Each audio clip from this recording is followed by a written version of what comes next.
Чолпон Маратовна, бөтөн жылуулук. Айзада ушул топуракты карап отуруп, анын көкүрөгүн мурда болуп көрбөгөндөй терең толкундоо каптады. Адамдарга болгон ишеничи талкаланып, өз ичиндеги капаска бекинген эки башка муундун өкүлү ушул чакан, жашыл жалбырактар аркылуу биринчи жолу көрүнбөгөн тил табышты. Бул сөзсүз түзүлгөн, үнсүз келишим, ишенимдин пайдубалы катары түптөлгөн аруу союз эле. Айзада оранжереянын тунук айнегинин сыртты карай көз жүгүрттү.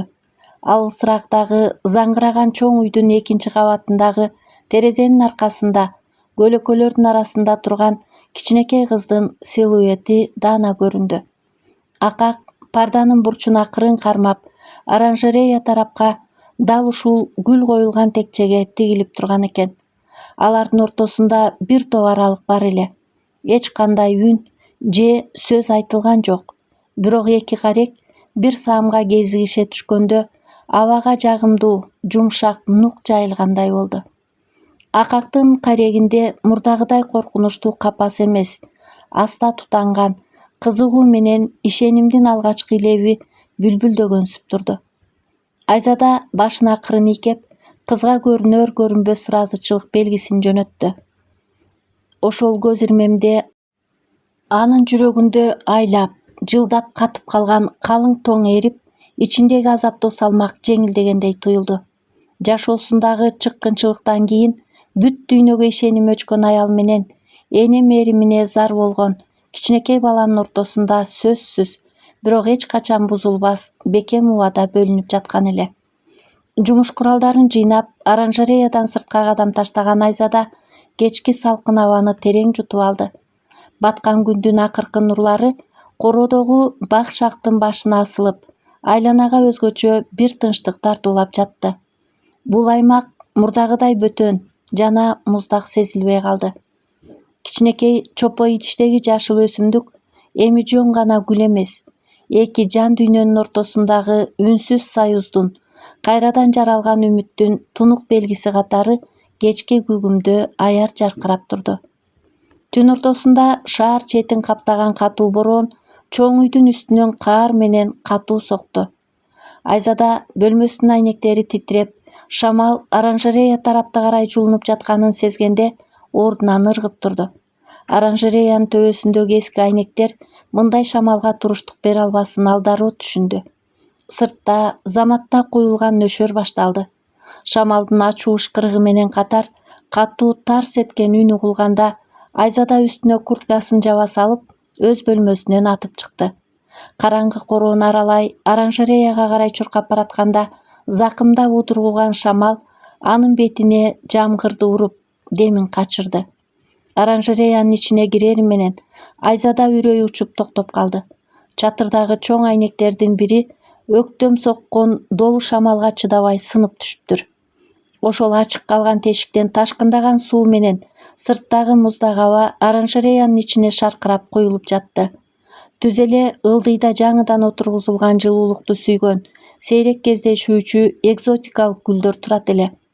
Ар бир тамчы, ар бир өктөм соккон муздак илеп, назик жалбырактарды улам жерге жабыштырып, алардын өмүрүнө түз коркунуч туудуруп жатты. Жок, мындайга жол бербейм, бир да гүлдү соолутпайм, деп кыйкырды Айзада өзүнүн шамалдын өкүрүгүнө аралаштыра. Бул гүлдөр анын жөн гана жумушу эмес, анын акыркы үмүтү, талкаланган жашоосунан калган эң акыркы тирүү бөлүк болчу. Эгер ушул аруу жашыл дүйнө жок болсо, анда өзүнүн ичиндеги кайрадан тутанган жашоого болгон ишеним да биротоло өчөрүн ал терең туйду. Айзада бир секунданы да текке кетирбестен аракетке өттү. Оор чопо гүл идиштерди, чанактарды бири-бирине тийгизе тарсылдатып, суу акпаган коопсуз бурчтарга жылдыра баштады. Суу болгон чачтары бетине жабышып, кийими ылайга боелсо да, колдору ооругандан талып баратса да ал токтогон жок. Бирок чатырдан аккан суу агымы улам күчөп, ичин көлмөгө айландырып баратты. Бир нерсе менен жабыш керек, тезирээк, деп аңгыча Айзада бурчта турган брезент кездемени жана бийик жыгач шатыны байкап калды. Ал жыгач шатыны чатырдын сынган жерине карай сүйрөп келип, тепкичтерге бут койду. Ылай болгон өтүгү тайгаланып, шаты ары-бери кыймылдап, чайпалып турса да, Айзада брезентти бекем кармап жогору көтөрүлдү. Катуу борон чатырдын ачык жеринен анын бетине туш тараптан сабап жатты.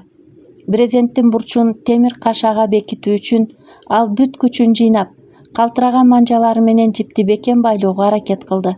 Бул анын жалгыз, өжөр күрөшү, тагдырдын катуу боронунда да, түнкү табияттын сүрүнө да каршы турган жалгыз аялдын үнсүз зары эле. Ошол тапта сырттан оранжереянын кире беришинен катуу баскан добуштар угулуп, оор каалга шарт ачылды. Жарк эткен кол чырактын жарыгы Айзаданын суу болгон элесине түз түштү. Бул Рустам эле. «Жалгыз эмне кылып жатасыз?» деп кыйкырды ал, шамалдын өкүрүгүн басып, кол чырактын нурун чатырдагы тешикке туштап. Гүлдөрдү суу каптап жатат, жардам бериңиз!» Айзаданын үнү чыңалып чыкты. Рустам кырдаалга көз жүгүртүп, кабагын карыш түйө калды. Сырттагы долу шамал оранжереянын капталдарын титиретип, чатырдын кыйчылдашы кулак мээни жеп жатты. «Акылдан адашкансызбы?» деп кыйкырды Рустам кайрадан. Анын үнүндө ачуулануу менен катар чочулуу аралашып турду. «Саламаттыгыңызды тобокелге салуу эмне кылып жатасыз? Азыр шат угулап түшсө эмне болот?» «Бул жөн эле өсүмдүк эмес». Айзада анын сөзүн басып, калтыраган колдору менен суу болгон чачын маңдайынан ары серпти. «Булар соолуп калса, менин ишимдин мааниси калбайт». Рустам анын өжөр көздөрүн бир ирмемге карап калды да, ашыкча талашууга убакыт жок экенин түшүнүп, кырдаалды заматтап өз колуна алды. «Идиштерди ары кое туруңуз, адегенде сууну токтотобуз», деди ал буйруктуу үн менен. «Мен калыңыраак брезент менен шаймандарды алып келейин. Шатыны бекем кармап туруңуз». Рустам сыртка атып чыгып, бир нече мүнөттөн кийин колуна брезент калың жип жана балка, мык толтурулган баштыкты көтөрүп кайра кирип келди.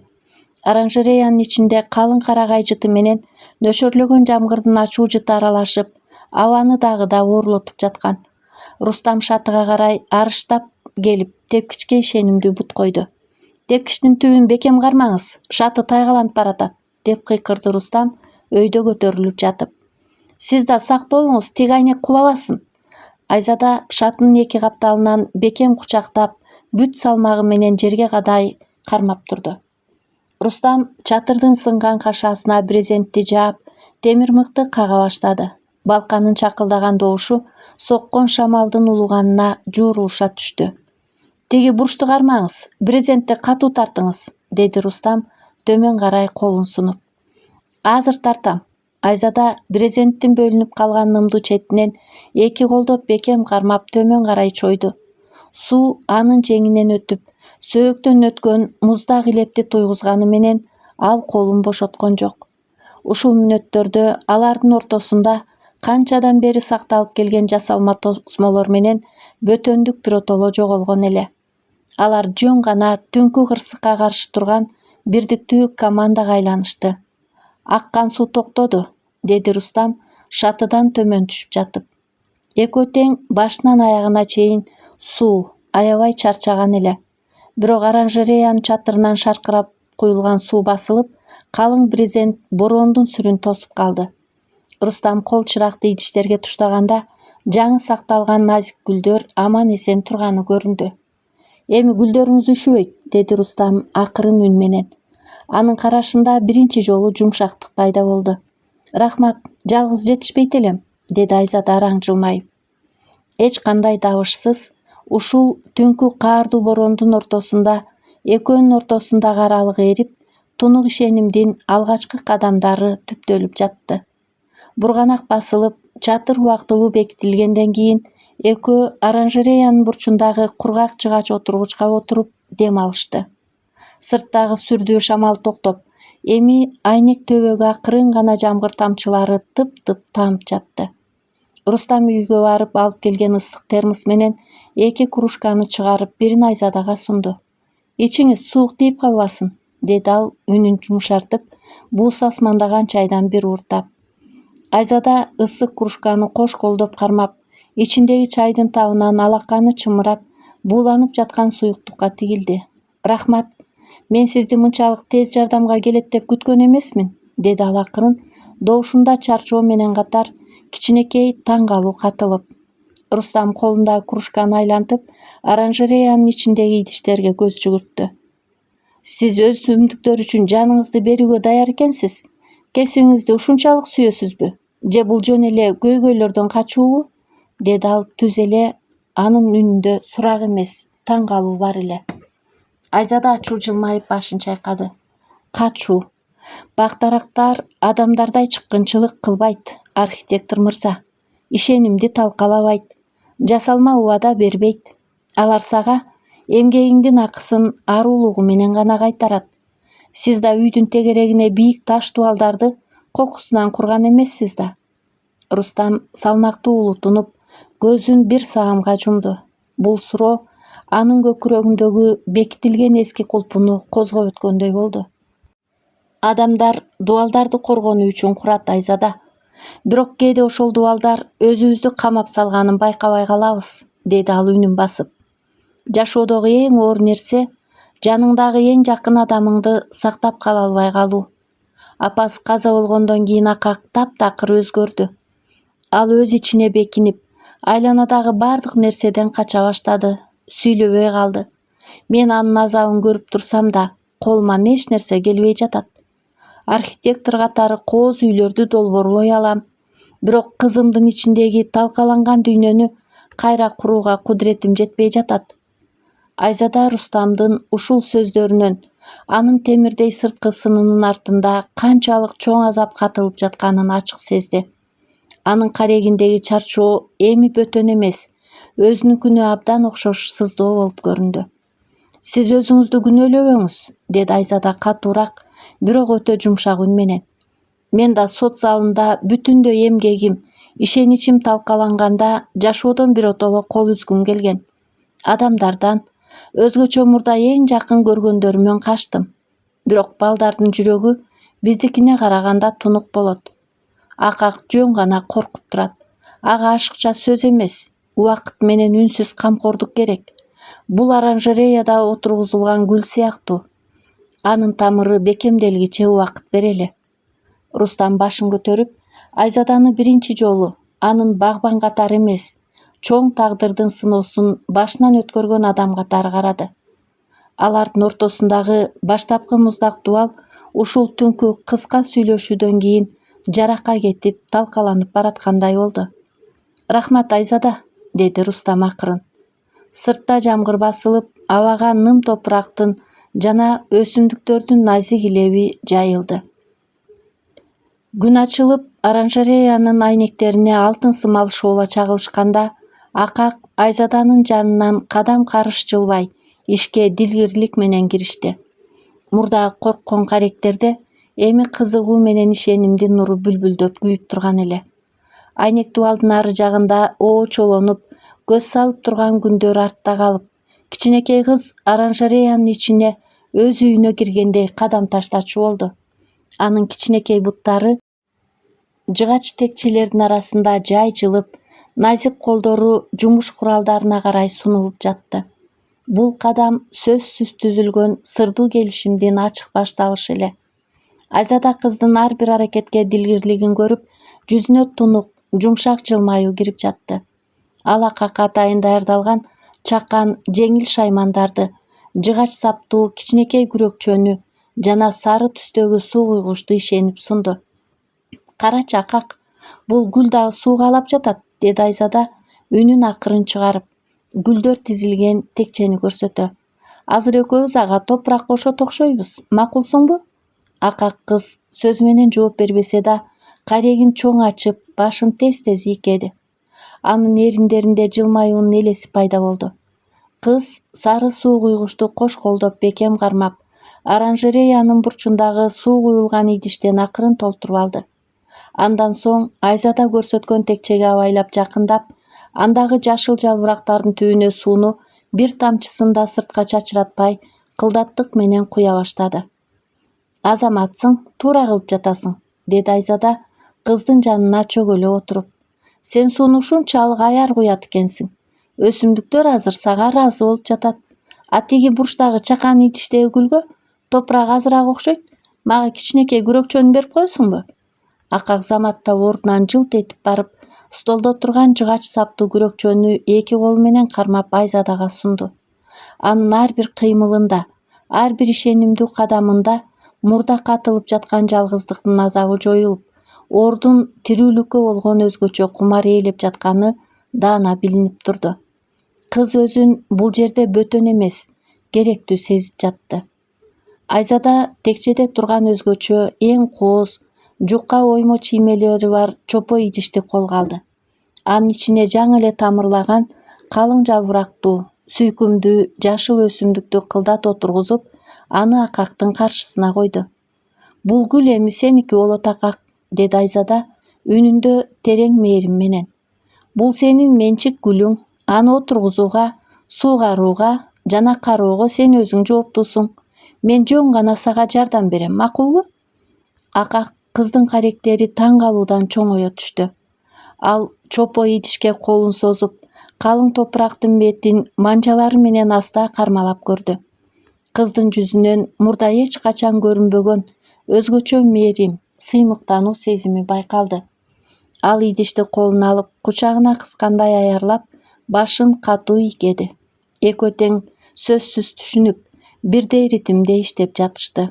Айзада топуракты бошотуп жатканда Акак ага ным топурак салынган чакан баштыкты сунуп, лейкага кайрадан суу толтуруп келип жатты. Оранжереянын ичинде топурактын жыты, күн нурунун табы жана эки жан дүйнөнүн ортосундагы үнсүз союздун улуу жылуулугу өкүм сүрүп жатты.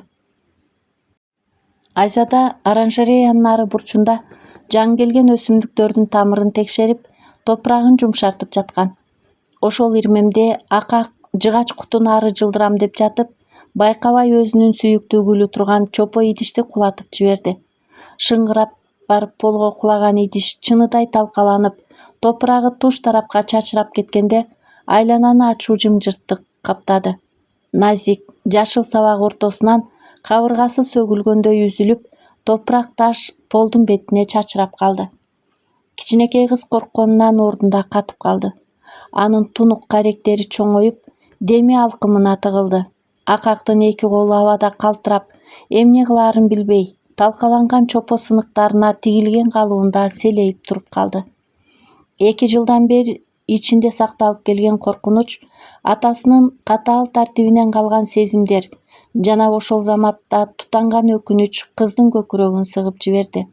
Ал азыр атасы Рустам жетип келип, катуу урушат же өзүнө мээрим тартуулаган Айзада биротоло капа болуп терс бурулуп кетет деп коркту. Денесин калтырак басып, муундары бошоп баратты.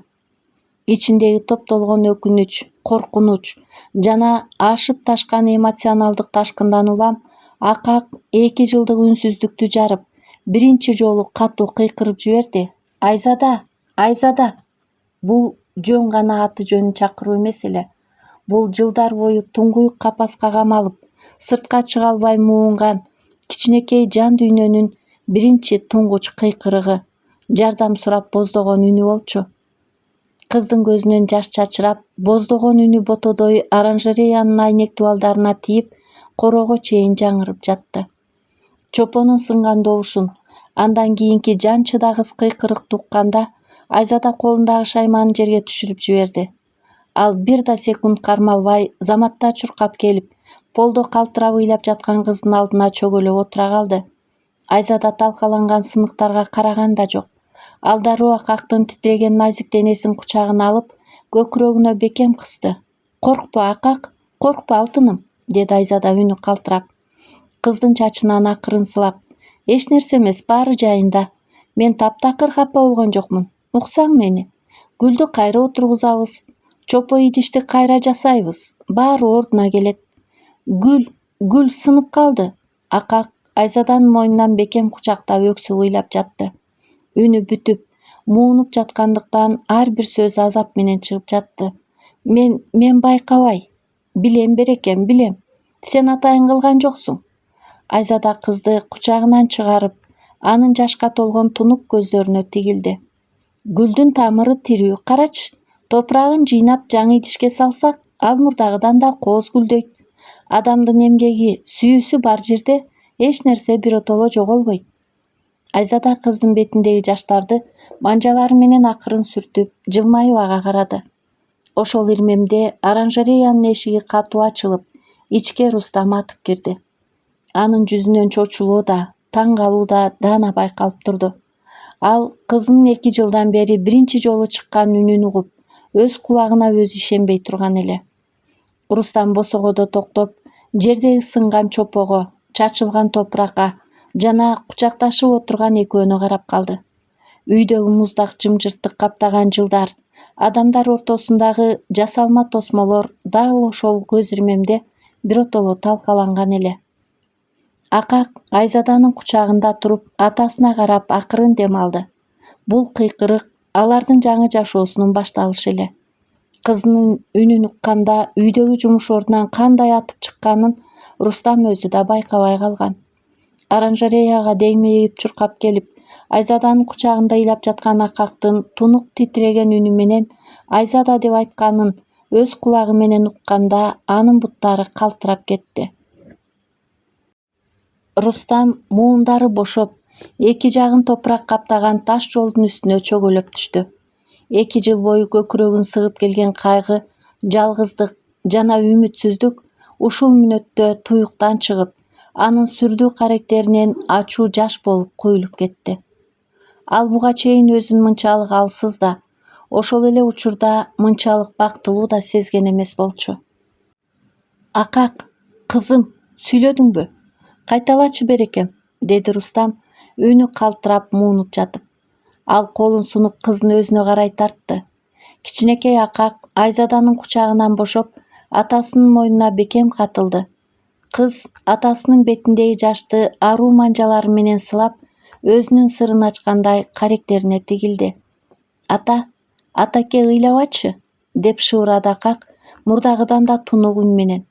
Анын ар бир сөзү Рустамдын жаралуу жүрөгүнө бальзамдай сүрүлдү. Рустам кызынын чачтарынан акырын сылап, башын анын кичинекей далысына жөлөп, бир топко чейин өзүнө келе албай турду. Андан соң башын акырын көтөрүп, жаштуу көздөрү менен Айзадага тигилди. Ал кадыр барктуу архитектор катары эмес, болгону перзентинин келечеги үчүн кабыргасы кайышкан жөнөкөй ата катары сүйлөдү. Сиз менин кызыма жан киргиздиңиз, Айзада. Мен туюкка камалган дүйнөмө жарык алып келдиңиз. Мен муну өмүр бою унутпайм, деди ал демин ичине алып. Айзада чөгөлөп отурган ата баланын жанында туруп, ичиндеги терең толкундоону жумшак жылмайып басууга аракет кылды. Анын көздөрүндө да сүйүнүчтүн тунук тамчылары бүлбүлдөп жаткан. Сиздин үйүңүзгө гүлдөр гана эмес, жашоонун өзү кайтып келди, Рустам мырза, деп жооп берди Айзада, үнүн аяр чыгарып. Акакка жөн гана жүрөктүн табы, кабыл алуу жана чыдамкайлык керек болчу.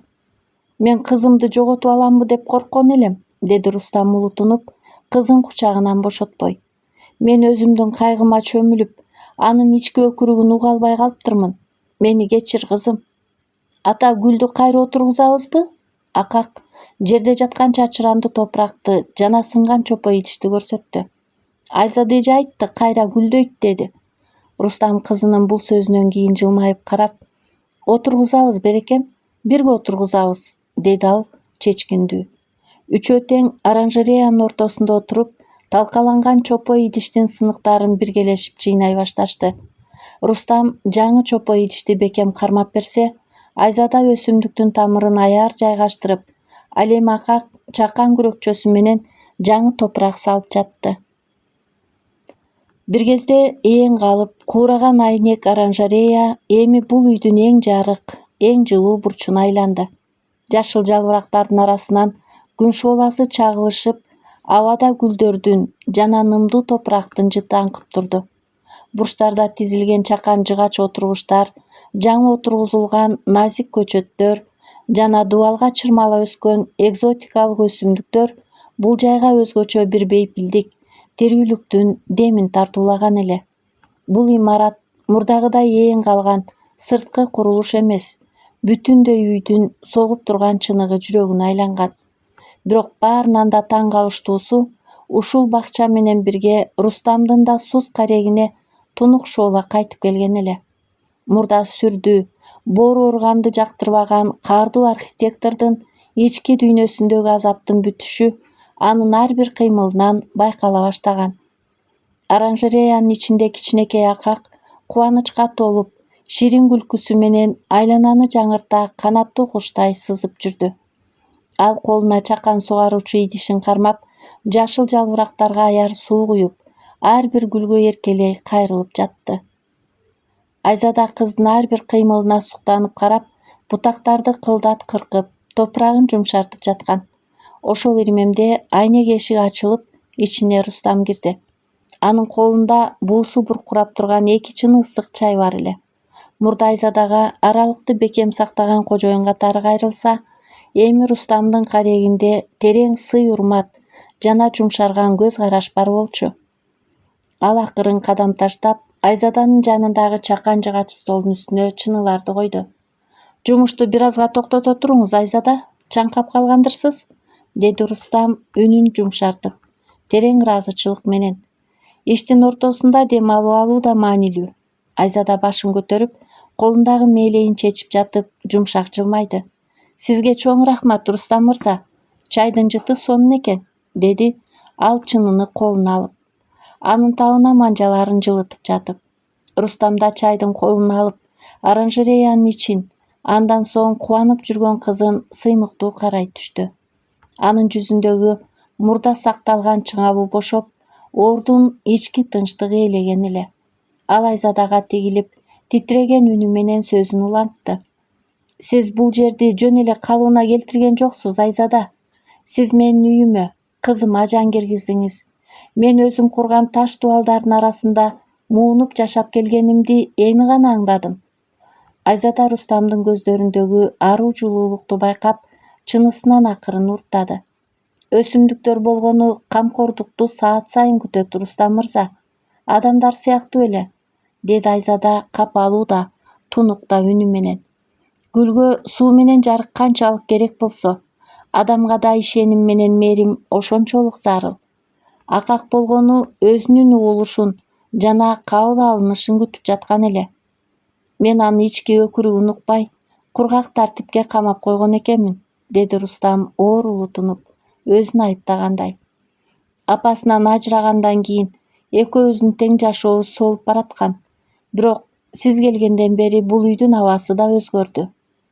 Эң башкысы сиз өзүңүз өзгөрдүңүз», — деди Айзада анын карегине түз карап. «Кызыңыз сиздин көзүңүздөгү үмүттү көргөндө гана ачыла алды».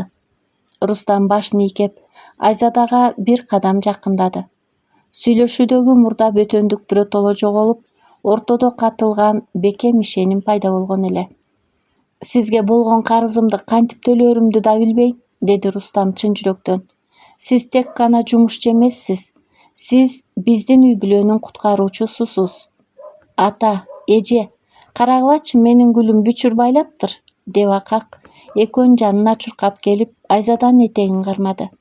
Рустам чөгөлөп түшүп, кызын кучагына алды да Айзадага карап кайрадан тунук жылмайды. Үчөө тең оранжереянын күн желесинде отуруп, бакчанын жаңы өмүрүнүн ар бир ирмеминен бакыт табышып жатты. Кызын үйгө киргизип койгондон кийин Рустам кайрадан оранжереяга кайтып келген эле. Кечки жымжырттыкта экөө оранжереядагы жыгач отургучта катар отурганда Рустам көптөн бери жүрөгүн өрттөп келген оор сырын ачууну чечти. Анын үнү каргылданып, карегин бир чекитке тиге сүйлөдү. «Мен акактын апасынын алдында өмүр бою күнөөлүүмүн, Айзада». Айзада башын акырын буруп, капталында тунжурап отурган азалуу эркекке карады. Анын сүрдүү, таш сыяктуу сезилген сырткы кабыгынын артында канчадан бери катылып келген терең жара менен туюк азап жатканын ошол мүнөттө туйду. «Эмне болгон эле, Рустам мырза?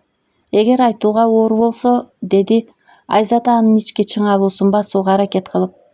«Жок, сиз муну билишиңиз керек», — деди Рустам оор дем алып, чыңалып турган көздөрүн төмөн түшүрүп.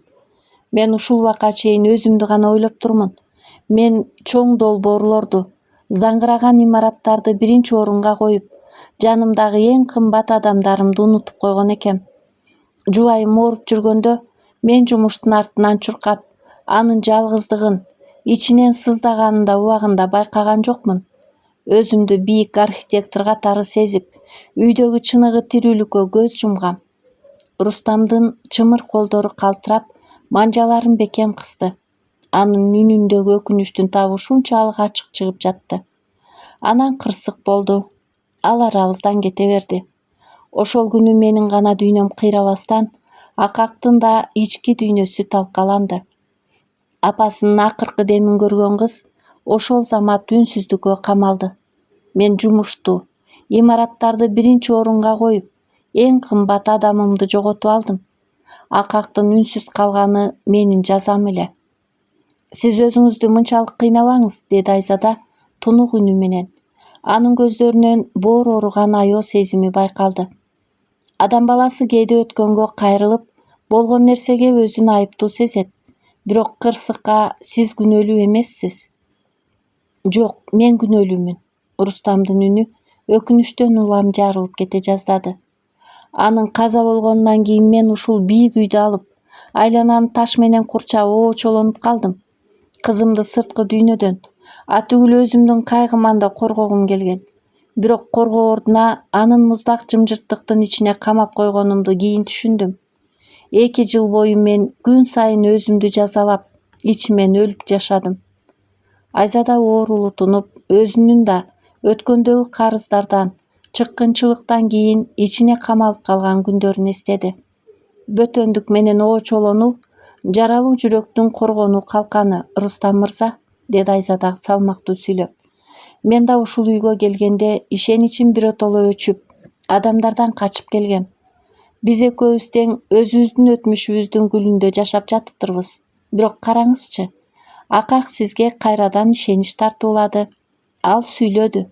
Демек сиздин ичиңиздеги таш да эрип баратат. Рустам башын көтөрүп, Айзаданын карегине тигилди. Сүйлөшүүнүн ар бир сөзү алардын ортосунда мурда катылып келген аралыкты талкалап, алардын жан дүйнөсүн бири-бирине жакындатып жаткан. Сиз келгенге чейин мен бул үйдү өмүр бою ушундай азапка камалат деп ойлогом, деди Рустам акырын шыбырап. Сиз мага өкүнүч менен жашоонун айырмасын көрсөттүңүз, Айзада. Келечек отургузулган көчөт сыяктуу, Рустам мырза. Эгер аны өткөндүн кайгысы менен сугара берсек, ал солуп калат. Ал эми мээрин берсек, кайрадан гүлдөйт, деп жооп берди Айзада. Экөө тең унчукпай калышты. Рустамдын сөздөрүн уккан Айзада да ичиндеги кансырап турган жарасын ачуудан корккон жок эле. Ал өзүнүн талкаланган турмушун биринчи жолу бирөөгө айтып бергени жаткан. Бирок бүгүнкү кечтин тынчтыгын, Рустамдын ансыз деле ооруп турган жүрөгүн аяп, Айзада бүгүн айтпай эле коюун деп чечти. Оранжереянын тунук айнектеринен жылдыздар бүлбүлдөп, айланадагы жашыл өсүмдүктөр ушул сырдашуунун үнсүз күбөсүнө айланган эле. Мен ушул убакка чейин өзүмдүн кайгымды бирөөгө айтууга батынган эмесмин. Буюрса ал күн деле жакындап калды окшойт, деди Айзада үнү акырын титиреп. Мурда кожоюн менен жумушчунун ортосундагы чек ара катары тургандай туюлган бийик тосмо биротоло жоюлган эле.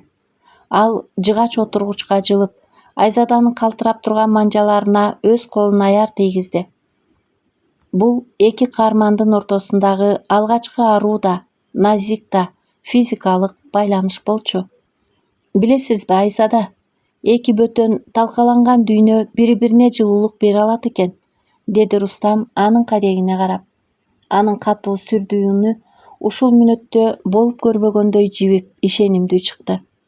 Сиздин жылуулугуңуз менин үйүмдү тирилтти. Сиз Акактын ичиндеги жымжырттыкты гана эмес, менин да көкүрөгүмдөгү чаң баскан дубалдардан куткарып калдыңыз. Айзада Рустамдын алаканынын табын туйганында жүрөгүнүн эң түбүндө көптөн бери өчүп калган үмүт оту кайрадан бүлбүлдөп күйгөндөй болду.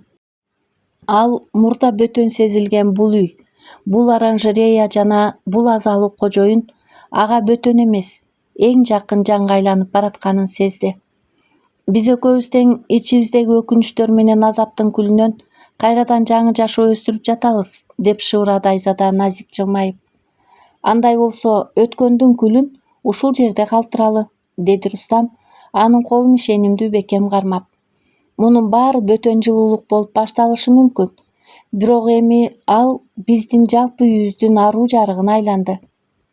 Түн ортосунда айнек оранжереянын ичин кучактаган жымжырттык эми мурдагыдай коркунучтуу же жалгыз эмес эле. Эки талкаланган тагдыр бири-биринен таяныч таап, келечекке болгон үмүттү кайрадан ачышты. Экөө унчукпай бири-биринин жылуулугун сезип отурганда бакча жолу менен жүгүрүп келе жаткан Акактын добушу угулду. Кичинекей кыз колундагы ачык боектор менен тартылган баракты атасына сунганда Рустамдын да, Айзаданын да карегине жаш айланды. Акактын жүзүнөн бакыттын нуру чачырап, анын кубанычтуу кадамдары оранжереянын ичиндеги кечки жымжырттыкты аруу бир түрүүлүккө бөлөп жатты. Рустам сунулган кагазды сыймыктануу менен колуна алып, ага карады. Мурда кызынын сүрөттөрүндө дайыма басым жасалчу калың кара боектордон, туюк сызыктардан жана караңгы көлөкөлөрдөн бир да из калбаган эле. Бул сапар барактын чок ортосунда жаркыраган алтын сымал сары күн чагылышып, айланасы жапжашыл гүлдүү бакча менен көрктөндүргөн болчу. Ал эми гүлдөрдүн ортосунда бири-биринин колун бекем кармап турган 3 адамдын сөлөкөтү тартылыптыр. Бири атасы, экинчиси чачы узун, жумшак жылмайган Айзада, ал эми ортосунда экөөнүн тең колдорун кармап кубанып турган кичинекей Акак өзү эле. Сүрөттөгү каармандардын баары тең кеңири жылмайып, бактылуу кучактарын жайып турушкан.